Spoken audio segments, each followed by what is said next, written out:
လူတွေကရွေးချယ်ခွင့်ရှိတာကိုနှစ်ချိုက်ကြရပေါ့နော်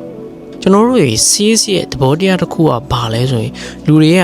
ဝယ်ယူကြမလားငင်းပယ်ကြမလားဆိုရင်သူတို့တကယ်မလိုအပ်နေတဲ့အနေအထားတစ်ခုမှဆိုရင်ငင်းပယ်တာကိုပဲလုပ်ကြတယ်ဒါပေမဲ့အဲ့ဒီထဲမှာတစ်ခုထပ်ဖြည့်လိုက်တာဘာလဲဆိုရင်ရွေးချယ်မလားဆိုတဲ့အရာလေးတစ်ခုထပ်ဖြည့်လိုက်လို့ရှိရင်သူတို့ရဲ့ဝယ်ယူနိုင်ခြေ rate ကပို့ပြီးတော့မြင့်တက်လာတာကိုတွေ့ရတယ်ပေါ့နော်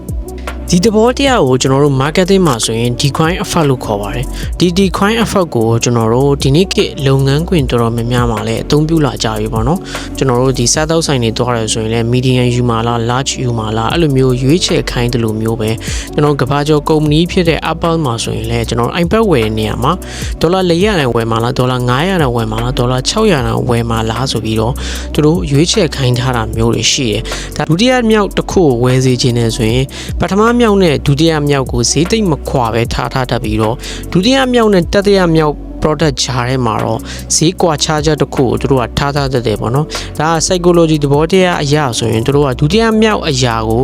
ဝယ်ယူစေခြင်းတဲ့အတွက်ကြောင့် customer ကို choice လုပ်ပေးလိုက်ခြင်းဖြစ်ပါတယ်